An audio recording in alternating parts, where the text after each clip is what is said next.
Hello friends, good morning. पुन्हा एकदा माझ्या नवीन व्हिडिओमध्ये आपल्या सर्वांचं मनापासून स्वागत आहे. तर या ठिकाणी आता सकाळी माझे मिस्टर ऑफिसला गेले होते आणि मी थोडी लेट उठली होती, तर माझा चहाच करायचा राहून गेला होता. तर या ठिकाणी मी माझ्यासाठी मस्तपैकी चहा केलेला आहे आणि आता एकटीच मी चहा घेणार आहे. आता थंडीची कशी खूप जास्त झोप लागते, तर माझे मिस्टरसुद्धा मला उठवत नाही, ते बाहेरच चहा पितात.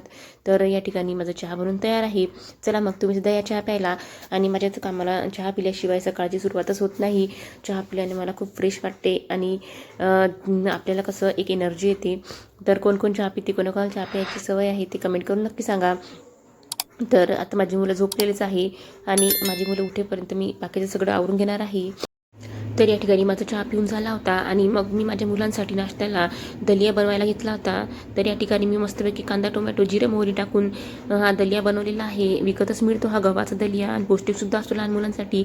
तर या ठिकाणी मी दलिया बनवलेला आहे आणि एका साईडला त्यांच्यासाठी आंघोळीला पाणीसुद्धा ठेवलेलं आहे गरम. आणि आता मी त्यांना नाश्ता करून देणार आहे मुलांना. ते दोघेही उठलेले आहेत आणि हॉलमध्ये खेळत आहे. पहा तुम्हाला दाखवते मी. तर दोघेही एकाच ठिकाणी खेळत आहे. माझी पूजा वगैरेसुद्धा करून झालेली आहे. तर या ठिकाणी पहा खाली ओजस आहे आणि आरवसुद्धा आहे. दोघेही मस्तपैकी खेळत आहे आणि त्यांचा नाश्ता वगैरे करून झाल्यानंतर त्यांना आंघोळ करून देणार आहे. तर या ठिकाणी माझं दलिया बनवून तयार आहे. आता गॅस बंद करून घेते आणि त्यांचा नाश्ता करून घेते आणि नंतर मग त्यांची आंघोळ वगैरे होते. तर या ठिकाणी माझ्या मुलांची आंघोळ वगैरे झाली होती आणि त्यांनी माझेसुद्धा कपडे ओले केले होते. तर मी सुद्धा कपडे वगैरे चेंज केले आणि त्यांचा नाश्ता झाला होता. मग आम्हालासुद्धा खूप भूक लागली होती. मग वेळेवर काय करावं, तर पालक होता घरी, तर मस्तपैकी बारीक कांदा आणि पालक कापून घेतला आणि या ठिकाणी मस्तपैकी गरमागरम भजी काढली.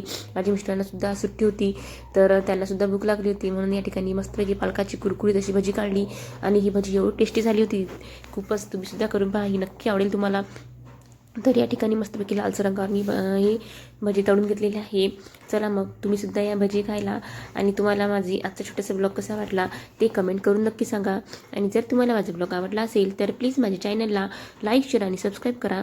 आणि पुढच्या व्हिडिओमध्ये असंच नवीन काहीतरी घेऊन भेटूया. तोपर्यंत सर्वांना बाय बाय.